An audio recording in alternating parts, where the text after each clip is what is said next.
Afternoon to everyone. Thank you for participating in this webinar. We have many many friends from the industries joining this session, including business leaders from retail, hospitality, tech and IT, construction and real estate, manufacturing, and some GRCs. For those who don't know me, hi, my name is Wilbur. I'm the director of Cazaja Resources. Thank you for joining this special webinar on employee engagement journey during uncertain times. Are you guys able to see the PowerPoint? Okay, great. Yes, great.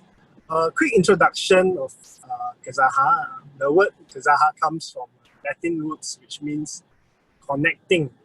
And we always like to be connected to our partners, employees, and their communities. So we aspire to be a one-stop HR service station and build long-term relationships with our partners. As you can see in the screen, these are the suite of services that we offer.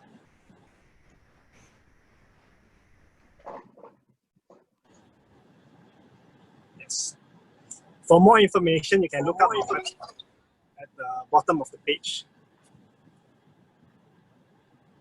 Okay. I would like to introduce our speaker for today. We're very fortunate to have Vasanth on board to lead our HRD practice and complementing our range of HR services. Vasanth brings with him 2 decades of corporate MNC experience with notable contributions in projects like Ford and the Motorola University. And he was awarded in many projects, especially in employee engagement. He's also a professional member of SHRI and volunteers for the STADA. I will now hand over this time to Vasanth, and he will talk to you more about this topic. Over to you, Vasanth. Thank you, Wilbur, for that generous introduction.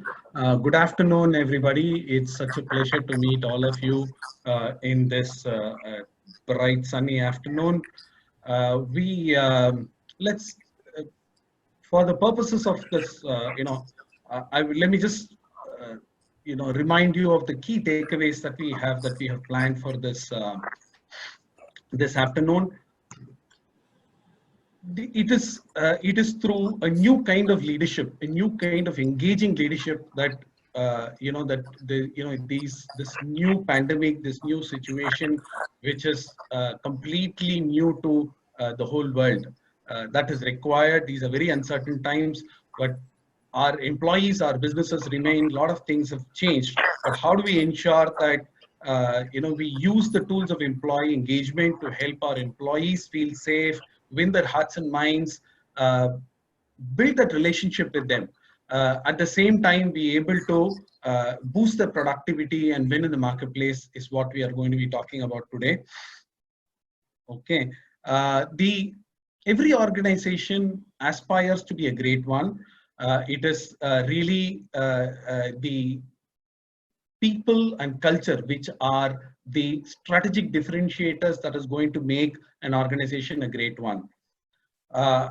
If you see great companies with great products and customer experiences, how do they get it? It's because of great people who work there and how they are able to have that kind of a culture, performance culture that is able to generate it. Employee engagement is a very important aspect of this, which drives this transformation. Now, engagement and culture was always important. It has been there for more than 20 years now, and it's not going away. But it's all the more important now in these uncertain times, and so it is for us to look at how. So in this webinar, what are we going to look at? We are going to look at, is employee engagement really valid, really important in this new world, and how do we really navigate in these in these uncertain times, and what do we do? What are some of the best practices that are out there, and what do we do? So that's how we are going to be, those are the questions we are trying to answer today. So there will be 2 parts to the webinar today. The first part of the webinar, we will talk about what is employee engagement, what are some of the models that is there, what impacts employee engagement and all that. And the second part of the webinar, we'll get into the current context of COVID. What is it that other companies are doing? What are some of the ideas that, so many people are doing so many things. Let's try to learn from some of the best practices. Let's try to look at what we can do in the various roles that we play today in the organization. Okay, what's employee engagement? This has been a buzzword for some time. When you look at some of the work that you were doing, where you were so engrossed in the work, and it was quite challenging work, but you were so engrossed and you gave your absolute best, right? That's what is engaging all about. It's about how you can give your intellectual, your rational and emotional involvement into the thing and give your absolute best, right? Your discretionary effort. Right, different people have different companies have different models to measure this employee engagement. There are 3 key behaviors that is there in this Aon model, which is say, stay, and strive. Say is about the advocacy part of it. How do you say the positive things about the organization based on the kind of experiences that your positive experiences that you had with your employer? What is your intent to stay? How motivated are you to give that extra effort to the organization to make it win? Right. To try to demystify this, let's look at our own experiences as customers, right? When we go into, let's say, a restaurant or something, right? We look at, when we like, when we have the positive experience in a particular restaurant, we try, we go out and write it on the internet, give some positive feedback about it. So we are doing that as a customer, we are having this advocacy, and we continue to go to this restaurant many times, and then probably make sure that our friends, everybody also go there. We give them more business, and we are connected to it. Right? In the very same way, are our employees connected, very emotionally attached to the organization? Are they willing to give their best? Is what employee engagement looks at. Now, what impacts this employee engagement? Now, before that, let's look at what are the types of employees that we have. We have a whole range of employees, right from highly engaged to the actively disengaged. Now, the highly engaged and moderately engaged are the people whom we call as engaged. They are the people who are contributing to the organization well, and making sure that there is organization success. The disengaged or the passive or the fence sitters, you can't find fault with them. They will just do just the right things that are required, but they are really not moving the needle for the organization. The last group is the actively disengaged group, who are not only unhappy with themselves, but make sure that the unhappiness is passed on to others. You really don't want to have actively disengaged people in your organization. The best-in-class organizations have 10 or more engaged employees, which is highly engaged and moderately engaged, for every actively disengaged employee. And the best-in-class organizations also have highly engaged. You want to have more of highly engaged population. So best-in-class employers have about 15 to 25% of their organization as highly engaged. Now, engagement really is an outcome. How do you like how customer engagement, how customers speak positively about you and give you more business is an outcome. Now, what impacts it are going to be a host of factors, what we call as the engagement drivers, engagement levers. Now, this is again the Aon model that we are using here. There are 6 different engagement groups of engagement drivers. There are the foundation drivers and the differentiators. Much like your hygiene factors and the motivation factors, there are various things that impact it, like the leadership, the manager, the learning and development opportunities, the career opportunities, how the performance is managed, a host of factors, right? All this is going to impact the engagement outcome. Now, how much of a business, meaning does it make? Is it really worth doing employee engagement for business? Now, many people, world over, various organizations have looked at this particular question and done various research into it. They have found consistently that highly engaged employees deliver superior results. Now, Kevin Cruz of Forbes has actually listed about 32 different studies that have been done, so one such study is this Gallup study, which talks about for organizations that have high engagement ratio. We saw that engagement ratio is the number of engaged employees to the number of actively disengaged employees, right? So when you have high engagement ratio, those companies have high earnings per share than the ones that have low engagement ratio. So suffice to say that engagement is here to stay, and it's not a very touchy-feely topic that is just for the HR. It's a very important business, initiative, business, differentiator that is coming in. Okay, now come to the second part of the presentation itself. In this context of these uncertain times with this pandemic, is it really still relevant? We're talking about engagement and all that. Let's look at that. Now, more than ever now, organizations are really put under scanner. Leaders are, it is during tough times that, employees look up to their organizations to whether they are able to, employees are looking at whether they can get supported, whether their fears are addressed and all that. So organizations' commitment to its employees is really tested during this time. So we have to look at it not as a health crisis, but as an incredible opportunity to transform. Because this is, when you look at what's really going on in people's mind. Recently, there was a study that was done by Josh Bersin Academy. The various issues that are there on top of the mind are financial security for the employees, right? What will they, what kind of job security do they have? How do they pay the bills? What is going to happen to the industry, right? The health and well-being of themselves, their loved ones, right? What's going to happen?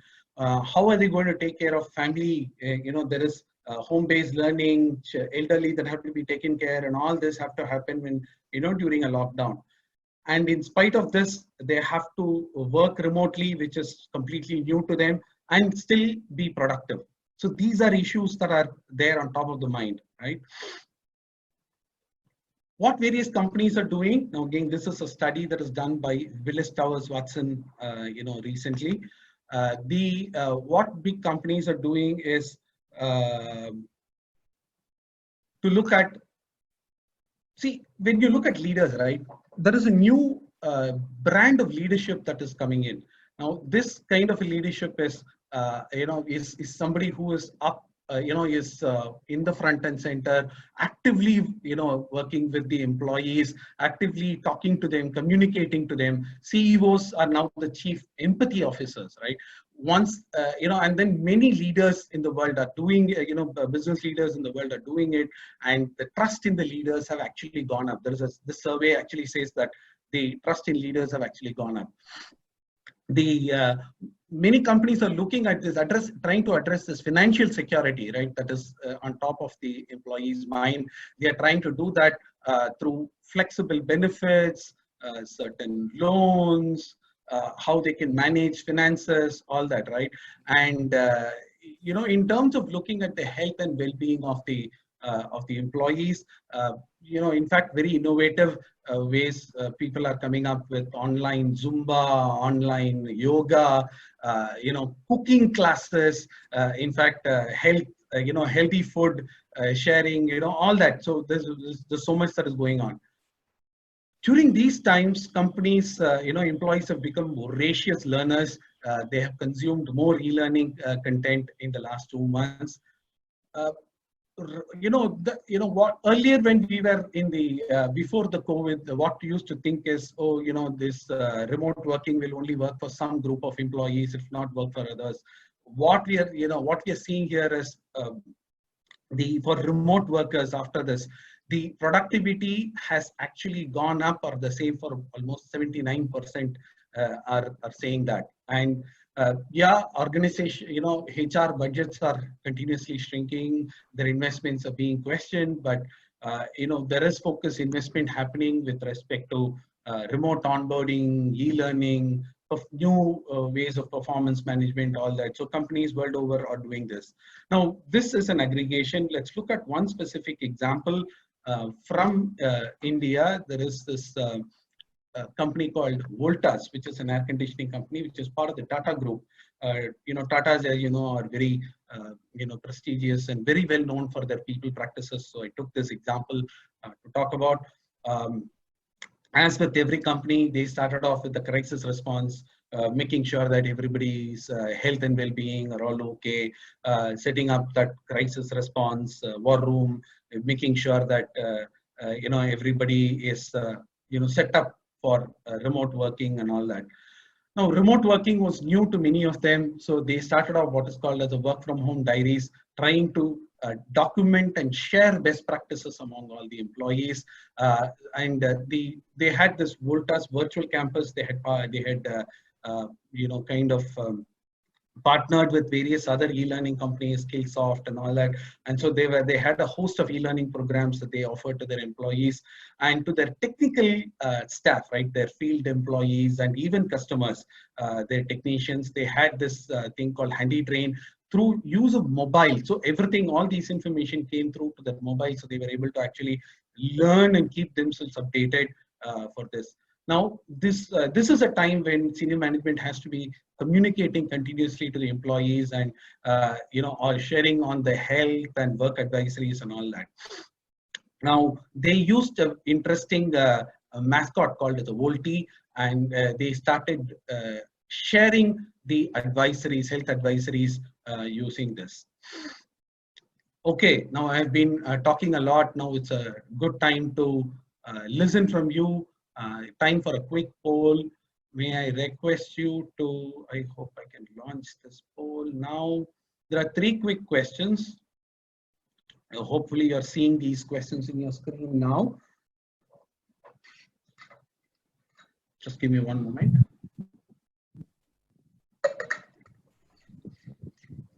So we'd like to know what is your organization doing in your employee engagement journey right now. And before the organization, you started, what was the, before this COVID started, what was the biggest engagement challenge for you? Of course, you can pick up, many answers, multiple answers there. And right now with COVID and everything, what is your biggest engagement challenge? Let's look at the 11, 12 of us who are there in this webinar. What's the kind of answer that's coming?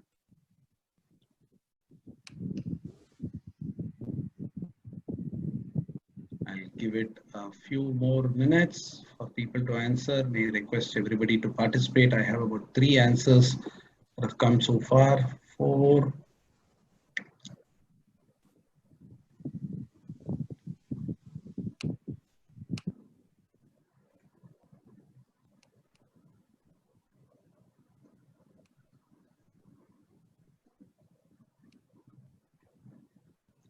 Wow, I have about 5, 7 answers so far. Wonderful.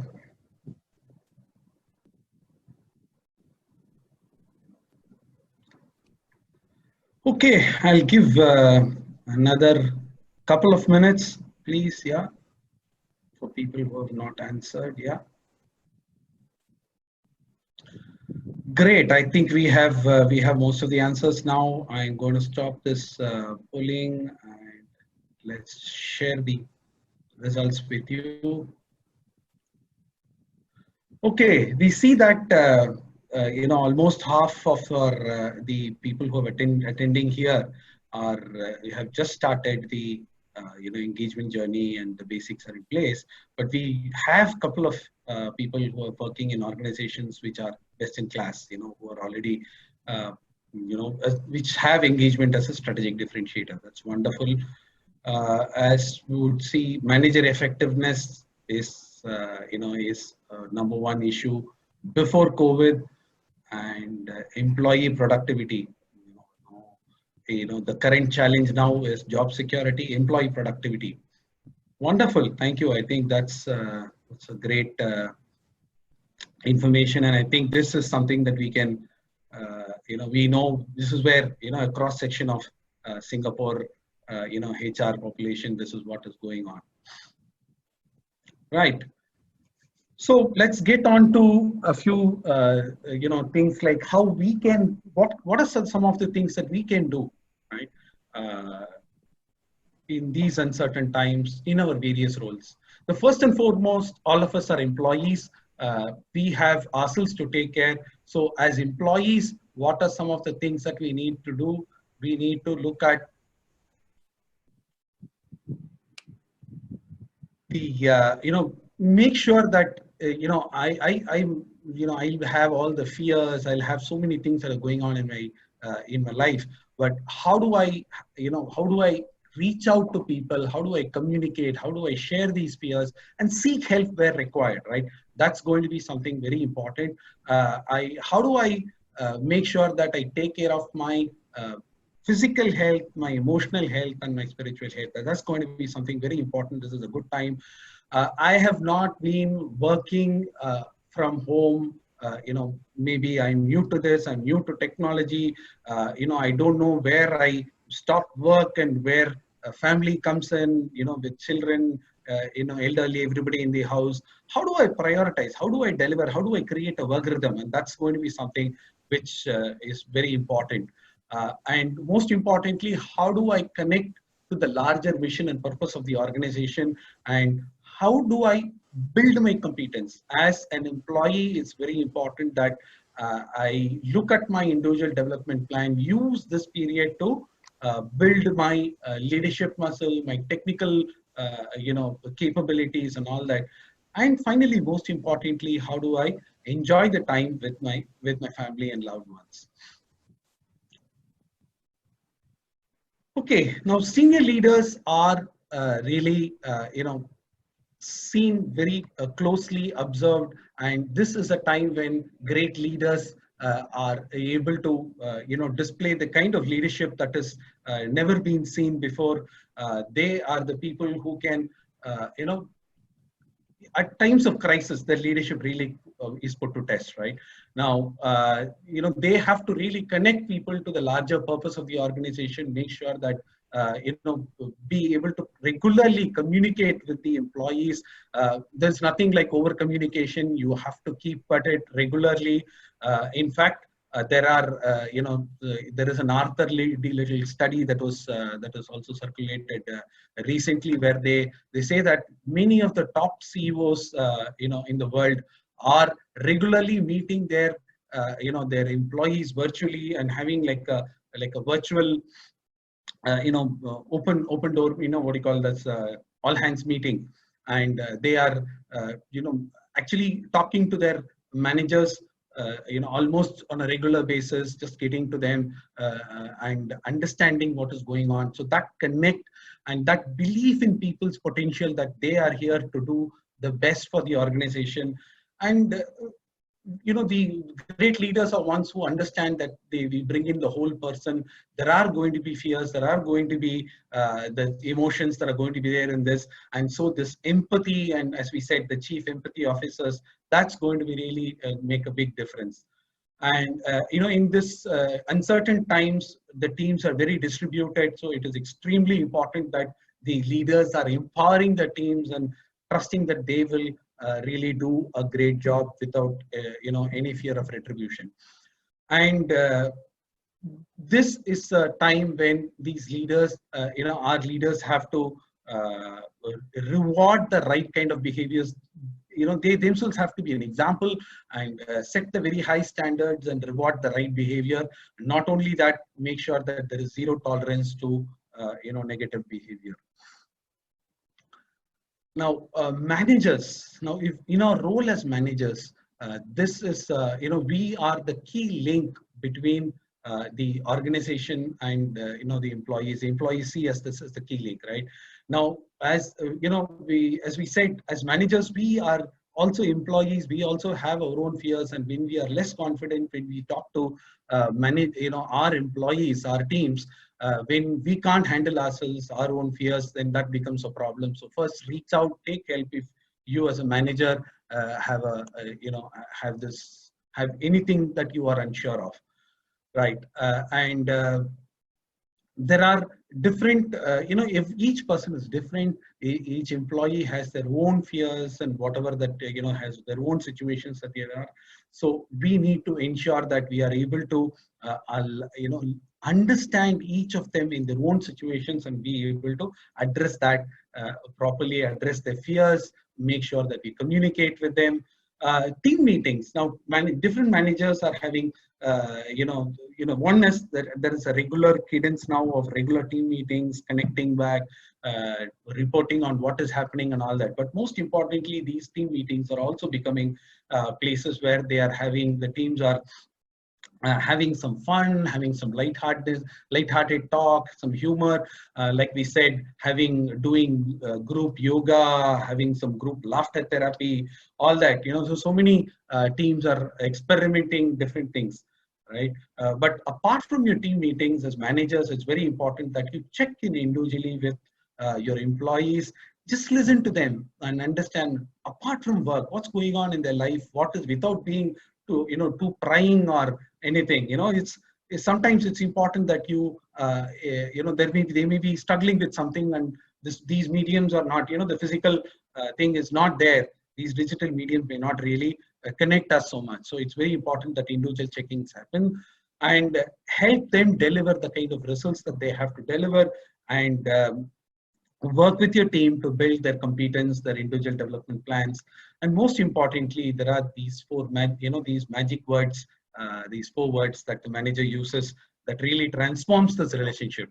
And that is, how can I help? What can I do for you? Right? This can really make a big difference. And what do you think? Many of us are HR leaders.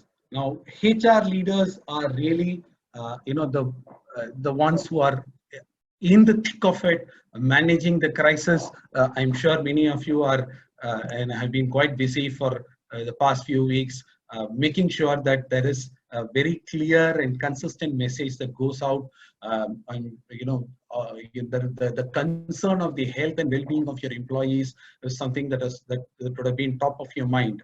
Right. And again, the next thing would have been in terms of making sure that you support their transition to remote work and address all their concerns through regular communication, the fears of job security, financial security, all that. Now, going beyond these things, right? What are some of the things as HR leaders you can do? Now, when you work with your managers, be their trusted companion, use this time to really look at the skill inventory, look at what are the competencies that our teams have today versus what is it that we require. Kind of look at a competency gap, and then look at what are the kind of learning programs that are available, e-learning that can be provided, make sure that people build those skills so that we are ready when the business comes up. We are all ready, all the saws are all sharpened and ready. Now, this is also a very good time to look at where can we redeploy our key talent and put them onto the bigger challenges and make sure that they are, they are addressing your most important customer issues, right? And see, with the business environment is changing every day. There are businesses that are, the business models that are getting rewritten. So we need to be completely clued into what, with our senior leaders in terms of what are the challenges, what is the overall perspective, and how can our key talent play a role in helping this. And most importantly, this is a good time for us to actually listen to our employees, do some engagement pulse surveys, and listen, understand what are some of the areas that we can help our employees and put in some action plans to even bring our engagement much higher, right?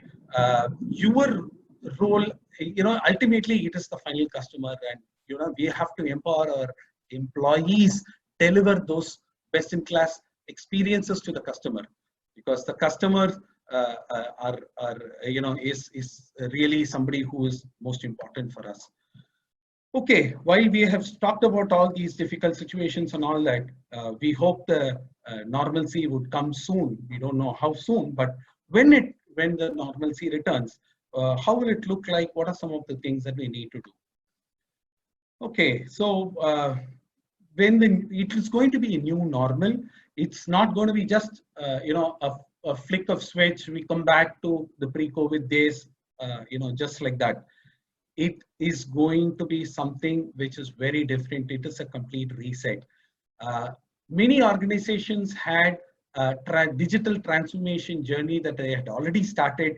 This COVID has actually only accelerated it, and post-COVID, this is only going to stay and make it even more effective, right? There is no, post-COVID, nobody is in a rush to bring the employees back to office. You can probably look at where the teams can work remotely, help them work remotely and remain effective. One of the best practice that companies are doing world over is to have a startup plan ready. So when you start up, what is it that you're going to have? So people have created a detailed SOP, even visual SOP, right? I was going through the visual SOP of Tata Steel. They have actually looked at every single, detail, like prior to resumption, right? What is it? What are the kind of communications that needs to happen internally, externally? What are the kind of disinfections that you have to do to make sure that your workplace is safe? And on resumption, what is the kind of entry screening that you will do? How do you make sure that whoever is getting into your door are all fit and take some self-declaration, etc. Social distancing is going to be the norm, be it your company transport, your canteen, your meeting rooms, wherever, right?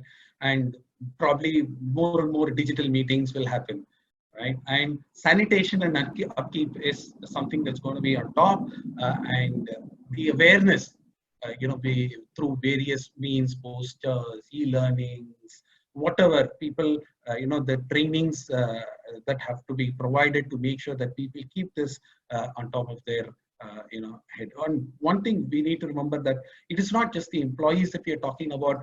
We need to ensure that our contractors, drivers, visitors, they're all, they're also are taken care in this process, right?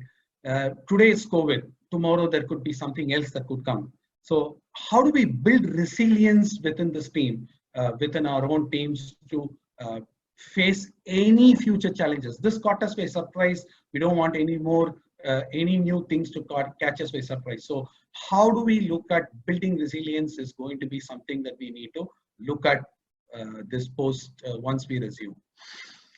Okay, on closing, what we need to understand that this is a global reset. This is a time. It's not just reset. It's 3R: reset, relearn, and rejuvenate for all of us. Engagement is more important now than ever in these uncertain times. We have spoken about it, and global companies, many companies are really looking at keeping the people's well-being in front and the business next. Their first priority, CEO's first priority is the people, right? And when we do that, and when employees see it, they are able to, you can really win their hearts and minds, and they also respond in terms of giving their best and be productive, and give the best to the organization, and adopt these best practices, and your engagement journey will be a success. Thank you so much for attending this webinar. We would like to hear about your engagement challenges and those companies that said they are really, they're already doing, they're having the best engagement practices. We would like to listen. What are some of the good things that they're doing? And we are here to support. We are here to learn from each other. Thank you so much. I stop here, and if there are any questions, I'd like to listen to you. Okay, now it's a Q&A. Vasanth should be able to answer them.